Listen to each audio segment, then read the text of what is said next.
Tak banyak pemimpin dunia yang berani menasihati Putin soal konfliknya dengan Ukraina dan NATO. Tapi berbeda dengan Donald Trump, Presiden terpilih Amerika Serikat ini dikabarkan baru saja terlibat pembicaraan dengan Presiden Rusia Vladimir Putin, di mana topik terkait perang Ukraina diangkat sebagai bahasan utamanya. Berdasarkan laporan yang dikutip Fox News, Trump mengatakan kepada Putin untuk tidak meningkatkan tensi perang dengan Ukraina selama pembicaraan via telepon minggu lalu. Sejalan dengan itu, kedua pihak diberitakan siap berunding, mengingatkan publik terkait janji Trump selama kampanye yang katanya bisa menghentikan perang Rusia-Ukraina dalam 1 hari. Lalu solusi apa yang bisa ditawarkan Trump? Benarkah penghentian suplai bantuan ke Ukraina menjadi salah satunya?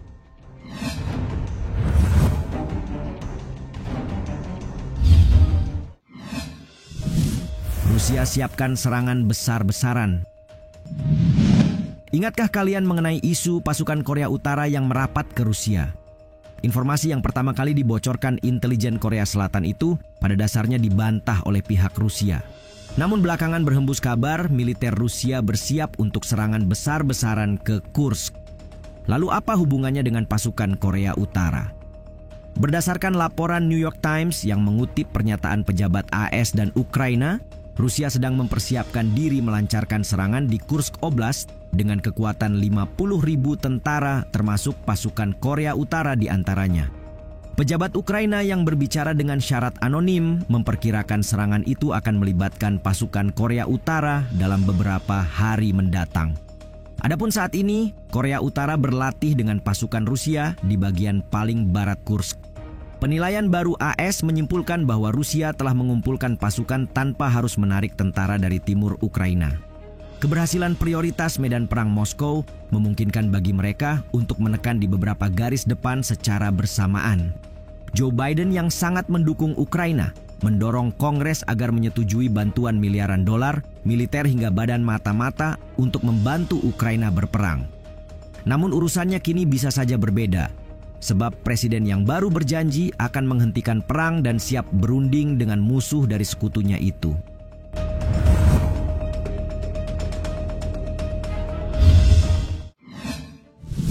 Trump minta Putin tahan diri.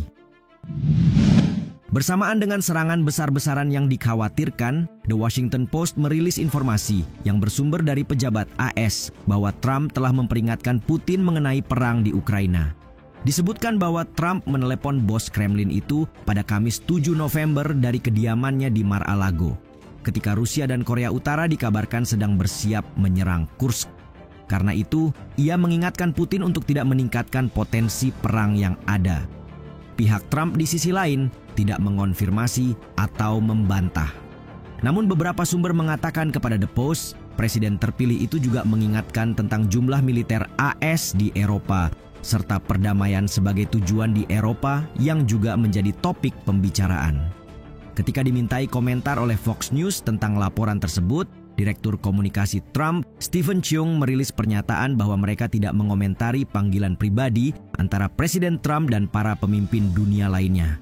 Presiden Trump memenangkan pemilihan bersejarah dengan meyakinkan dan para pemimpin dari seluruh dunia tahu bahwa Amerika akan kembali menonjol di panggung dunia. Itulah sebabnya para pemimpin telah memulai proses pengembangan hubungan yang lebih kuat dengan Presiden ke-45 dan ke-47 karena ia mewakili perdamaian dan stabilitas global, katanya melanjutkan.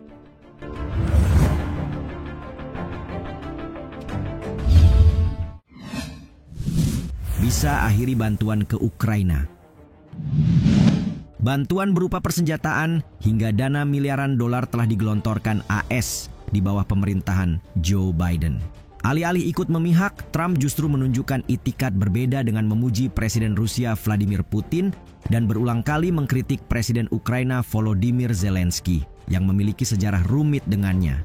Sebagai informasi, upaya Trump untuk memanfaatkan bantuan militer AS ke Ukraina guna memaksa Zelensky menyelidiki pesaing politik mantan presiden tersebut merupakan fokus utama pemberhentian pertama Trump pada tahun 2019. Karena itu, muncul sebuah indikasi bahwa pemerintah berencana untuk terus memberikan dukungan sebanyak mungkin kepada Kiev sebelum Trump menjabat. Melihat sikap Trump, mantan pimpinan NATO Anders Fogh Rasmussen, mengakui adanya kemungkinan risiko bahwa pemenang pemilu 2024 itu akan menghentikan bantuan militer ke Ukraina.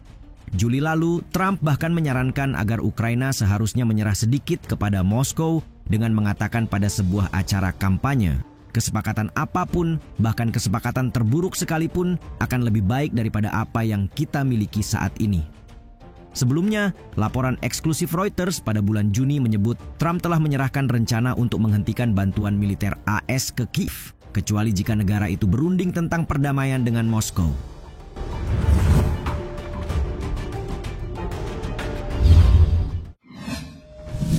Skeptis terhadap NATO.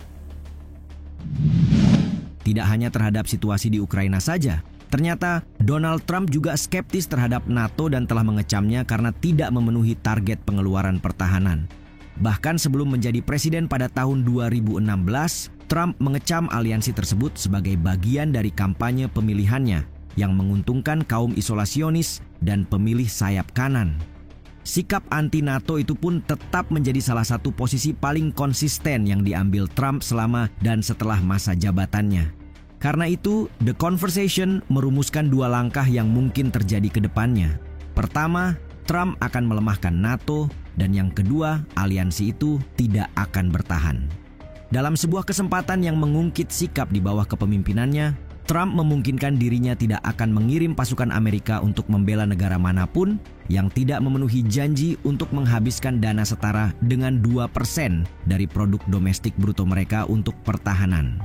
Kemudian saat menjabat, Trump berulang kali menyebut mungkin akan menarik diri dari NATO.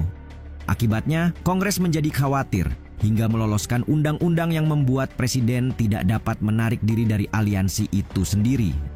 Namun, hal itu tidak meredakan kekhawatiran karena pertanyaannya bukan hanya apakah Trump akan mencoba membuat AS meninggalkan aliansi, tetapi apakah Amerika akan bertindak bersama mitra NATO mereka jika sekutu diserang. Bagaimanapun, presiden memiliki kewenangan penuh untuk memutuskan apakah akan mengirim pasukan atau tidak ke medan perang.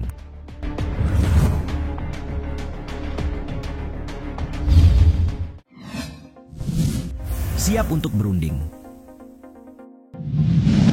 Kalian tentu ingat klaim berulang Trump tentang perang Ukraina-Rusia tidak akan terjadi jika ia menjadi presiden. Ia juga telah bersumpah untuk mengakhiri perang, bahkan terkadang mengklaim akan menghentikan konflik yang telah berlangsung selama bertahun-tahun sebelum menjabat.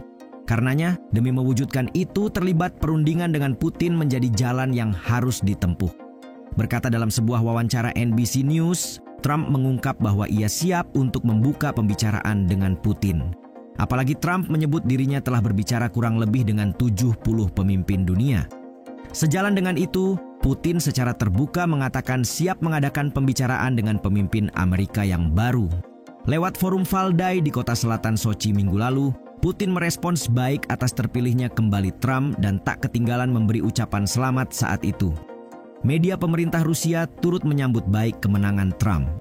Juru bicara Kremlin Dmitry Peskov berkata telah melihat sinyal positif dari posisi presiden terpilih terkait Ukraina. Namun, Peskov mengakui sulit untuk dapat memprediksi sejauh mana Trump akan berpegang teguh pada pernyataan yang ia buat selama masa kampanye Pilpres kemarin.